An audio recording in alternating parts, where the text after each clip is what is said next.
మా చింతపండు నవీన్ పటేల్ గారి పేపర్లో ఈ ల్యాండ్ పంచాయతీ ఏమైనా రాసినావా? ఇప్పుడు 22A గురించే రాసినావు, సంతోషం, ఏం కాదంటలేం. కానీ ఇప్పుడు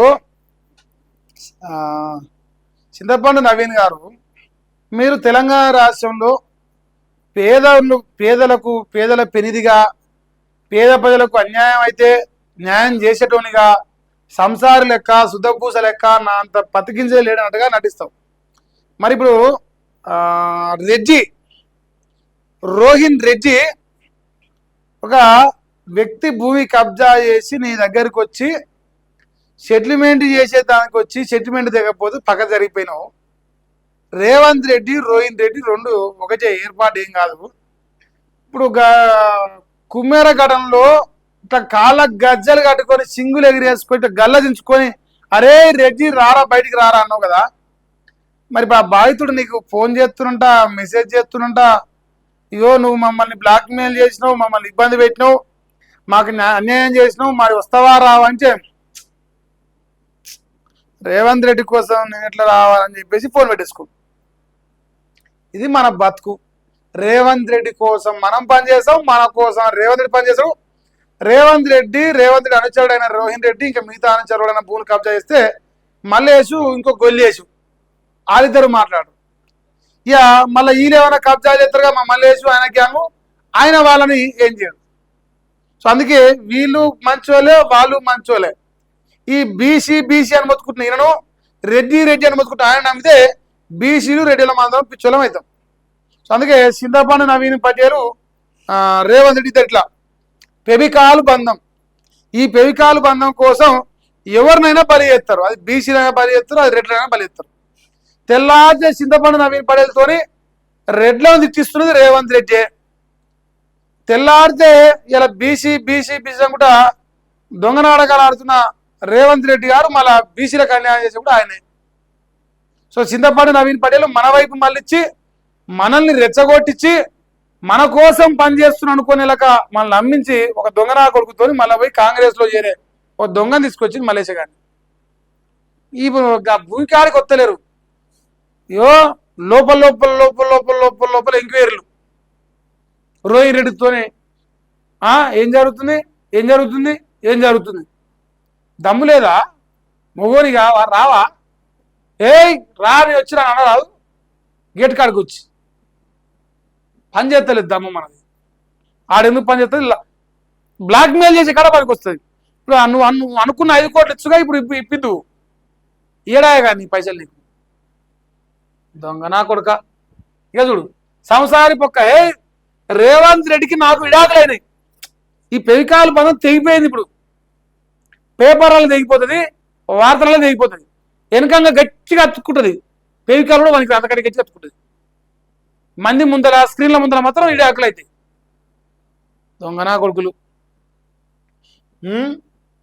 ఇక బడుల్లో బెంచీలు లేవట. వయమ్మో కనీసం ఆహా ఈ పుణ్యానికి కారకులు తెలంగాణలో వయమ్మో బీజేపీ నీదేంది కేఆర్పీ బరాబరే పెట్టుకున్నాను పేరు. ఇక మిస్ ఫైర్ అట. భూములు కాజేసేందుకు రేవంత్ సర్కారు చూసింది కాదురా దొంగ కొడుక. రేవంత్ రెడ్డి వెనక ఉన్న రోహిన్ రెడ్డి భూములు కబ్జా చేస్తుంటే నేను మూసుకొని పంటున్నా, నా దగ్గర దమ్ము లేదని చెప్పు, రాయి పేపర్లా రాయి. అట్లా రాజే దమ్ము లేదా? ఇక అసైన్డ్ భూముల హస్తగతానికి పక్కా స్కెచ్ చేసి నువ్వు కూడా వేసినావు. నువ్వు ఇసవంటి భూములు ఎన్ని కబ్జా చేసినావు? నువ్వు అనిల్ గాడు, పరమేశ్వర్ గాడు, ఇక నీ వెనకాల తిరిగే బినామీలు, లాంగాలు, దొంగలు ఎన్ని కబ్జాలు చేసిరో, ఎంతమంది పెంచరో. మళ్ళీ మీరు బెదిరించేది బీసీలనే, కబ్జాలు చేసేది బీసీలనే. దొంగలు. ఇక అడ్డగోలుగా నిషేధ జాబితా ప్రైవేటు భూములు వేసినట. నీది వేసిర్రా? నీ అదే అడుగుతున్నా. నీది కానీ నల్లికుట్లోని కానీ 22A జాబితాలో కాంగ్రెస్ పార్టీ వేసిందా? వేయదు కాదు. 100 ఎకరాల పైన ఉందిరా భయ్, 1 ఎకరం వేసిరా చెప్పాలా, ఒక గుంట అయినా. మరి నీదెందుకు చేరలేదు నిషేధ జాబితాలో? చేరదు. అది పెవికాలు బంధం అంటే గట్టుంటది. ఈ వద్దులే, ఈ లంగముచ్చలేదు కానీ ఇక నరికిండు అక్క. ఇది ఇయ్యాడదానా నిన్నటిదానా ఇయ్యాడిది. ఇక నరికింది చూడు. 2028లో బీసీలదే ప్రాపంచనం. తెలంగాణలో రాజ్యాధికారం ఖాయం. బీసీ ఓట్లు బీసీలవి అధికారం రెడ్లకి ఇచ్చిన బీసీల ఓట్లు తీసుకుపోయి రెడ్డిల కాడ అమ్ముకొచ్చి రెడ్డిలకు అధికారం ఇచ్చిన నేనే. నా వల్లే వచ్చిన అధికారం. నా ముఖం చూస్తే గెలిచిన వాళ్ళు 60 మంది నీ ముఖమే లేదు. నేను వచ్చి తిరిగినాక మీకు గది లేదు. నా పుణ్యాన నా ముఖం చూసి మా బీసీలు మీకు ఓటేసారు అంటే ఇప్పుడేముంటుంది సార్? ఓట్లు బీసీలవి అధికారం రెడ్లెట్ అయింది అంటుంది. ఒరే నాయన దొంగవు నువ్వేరా, దొంగవు నువ్వే. ఆ ఓట్లు ఏమన్నా దొంగ నా కొడుకు మీటింగ్ పెట్టి మల్లెడి రంగన్న, కోరెడ్డి ఎక్కడన్నా, జానన్న, ఉత్తమన్న, పొగులేటి సీనన్న, రేవంత్ రెడ్డి అన్నని ఒక్కొక్కరిని కింద హైడ్రాలిక్ జాకెట్ పెట్టి లేపింది నువ్వేరా నాయన. అది మర్చినట్టున్నావు బిడ్డ. జర్రా ఇట్లా కాకుండా ఎటు తిప్పి వెనక తిప్పి ఒకసారి తలకాయ వెనక తిప్పి ఆలోచించారు అనుకో, నీ 2 సంవత్సరాల కింద చరిత్ర చూసుకో. ఇక అగ్రవర్ణాల ఆటలు సాగవట ప్రజల్లో. నీ ఆటలు సాగవు, అగ్రవర్ణాల ఆటలు కాదు.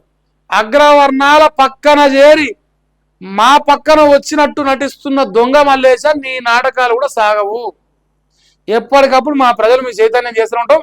నీలాంటి దొంగ నాకులు ఛానళ్ళు రిపోర్టు కొట్టించినా నీ అటువంటి లుచ్చగాళ్ళు ఆకుల మనోజాన్ని లుచ్చగాలను పెట్టి రిపోర్ట్లు చేసి ఇక మీరు కథలు పెట్టుకొని మీటింగ్లు పెట్టుకొని ఎన్ని లంకదవట. నేను కావద్దు ఇంకోటి కావద్దు ఇంకోటి. ఫైనల్గా నువ్వు ఒక దొంగ బీసివి, కలుపు మొక్కవు. నేను పీకి వారేక తప్పదు, పక్క అది జరుగుతుంది. నువ్వు తలకిందులు తప్పదు చేసినా ఇది ఓకేనా బిడ్డ? ఇక బీసీ ప్రజల్లో చైతన్యం వస్తుంది. గ్రామ స్థాయి నుంచి ఏకమవుతున్నారు. టీఆర్పీసీ చెప్తున్నాయి. గదే ఆ చైతన్యాన్ని ముక్కలు చేసేటందుకు నేను మోపైన దొంగను. ఆ ప్రజల్లోప బీసీలో చైతన్యాన్ని పక్కన అంటారుగా చెడగొట్టి ఇక నేను మొనగానని చెప్పేది కాలే. ఆ పనికి నేను వచ్చిన సార్.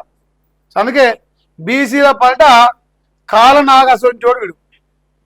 ఏదో చేరికల జోరు ఇచ్చింది ఇంక అంతే. చేరికల జోరు ఇంకా తప్పదు. అబ్బా ఇలా విద్యార్థులను విషయం వెళ్ళిపోయిండు. నాయన లాస్ట్కి మీరంతా వడ్డజానే బతుకుతారా నాయన, మీ ఇష్టం చూసుకోరు జరా ఆంగాకురి. అబ్బా కడుక్కో. ఆహా అయిపోయానా? ఇదే పేపర్ ఇప్పుడు మెయిన్ పేపర్. బాగా రైట్ బిడ్డ. 3 పేజీలు వచ్చిందా? పెరిగింది 1, 3 వచ్చిందా, 4 వచ్చిందా? సార్ వచ్చిందిగా. సార్కు మొత్తం రాదు కదా, అందుకే 2 చరణాలే వార్తలు. మా సార్ కూడా గంతే. 5 గిది 5 ఇది అంతే, ఇంకేది రాదు. 2 వస్తాయి మా సార్ కూడా. ఇంకా చిన్నపిల్లలు ఎవరైనా మీ ఇళ్ళలో డైపర్లు ఏమైనా చెప్పురా, నేను పంపిస్తా. ఇది బరాబరే మీ డైపర్ వాడుకుంటే చాలా మంచిగా ఉంటుంది. చాలా కాస్ట్లీ డైపర్. ఇంకా అది మీరు వాడే డైపర్ల కంటే చాలా కాస్ట్లీ డైపర్. కావాలంటే వాడుకోరు, మీరు మంచిగా ఉంటుంది.